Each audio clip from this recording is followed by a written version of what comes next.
Thank you, Madam Deputy Speaker, and to the Secretary of State for advance notice of her statement. Last week, the public outrage was rightly expressed about the use of artificial intelligence to undress women and children in photographs by X's AI assistant Grok. The use of AI in this way, without consent, is wrong. It is disturbing, and in many cases, it is illegal. We support Ofcom taking enforcement action where an AI tool is used to generate illegal content, especially that of children.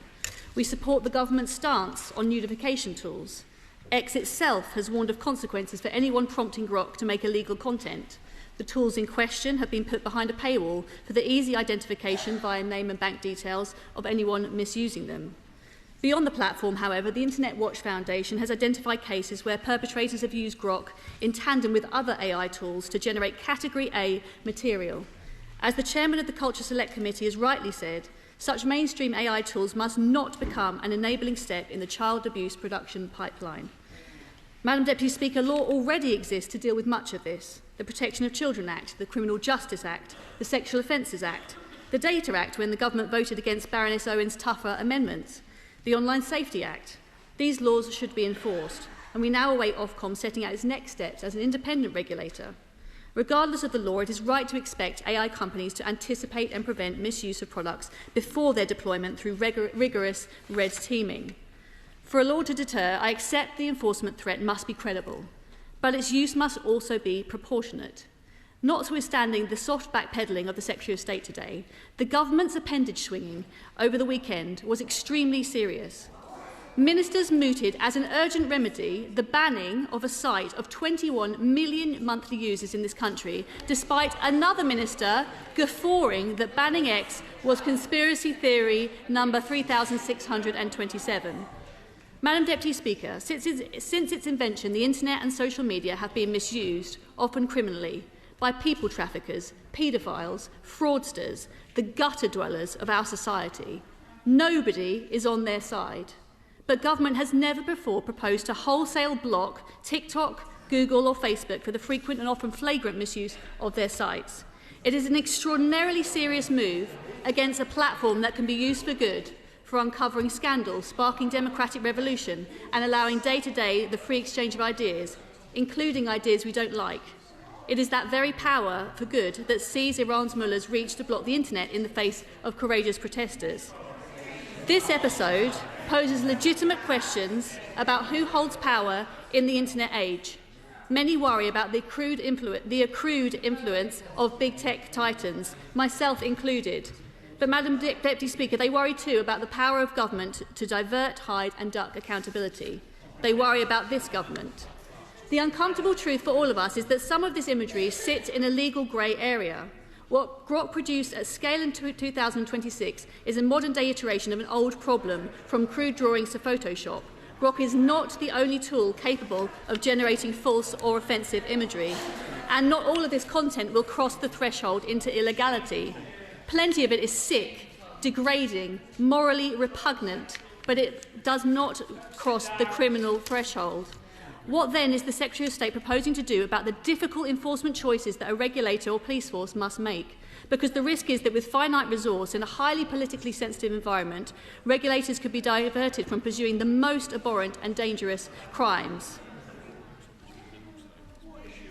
Further, if we wish to mitigate the risk to children, one simple intervention may help stop from sharing their own image too freely. That's raising the digital age of consent for social media to 16. The Mayor of Manchester, Andy Burnham, fulsomely agrees as the cross-party consensus grows. Does the Secretary of State?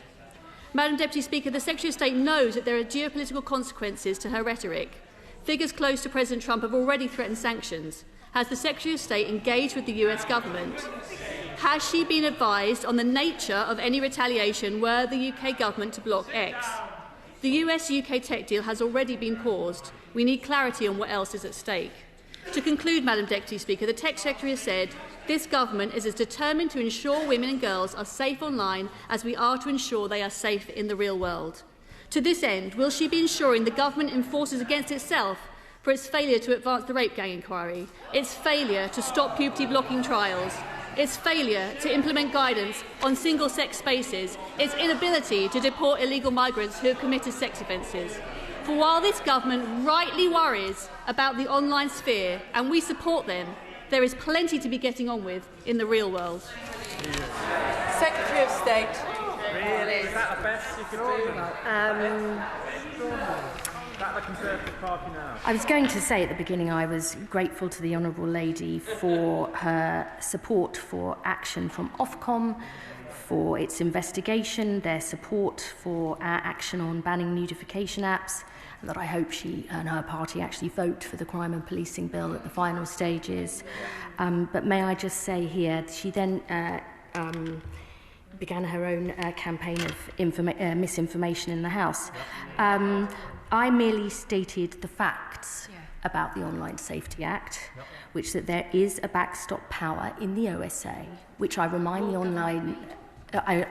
Honourable Lady, her previous government and her party voted for a backstop power if Ofcom, in the most serious cases, believes that companies refuse to comply with the law, they have the power to apply to a court for serious business disruption measures to stop people from accessing it. And if she disagrees with her own government's legislation, she should make it clear to the House.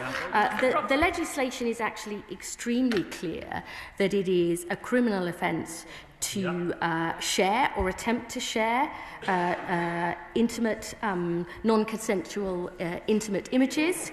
It's going to be illegal to actually create or ask to create those images, and then with the ban on nudification apps, that will make a really important change too. This is not, as I've said, about anything to do with freedom of speech. It's about upholding British values and the British law. And I would also gently point out to the Honourable Lady who mentioned our allies in the United States that the President actually signed the Take It Down Act, which is precisely on non-consensual intimate images. So maybe she should do a little bit more actual research than just reading headlines online or in newspapers. I think the public looking at this will be clear about what they want to see change.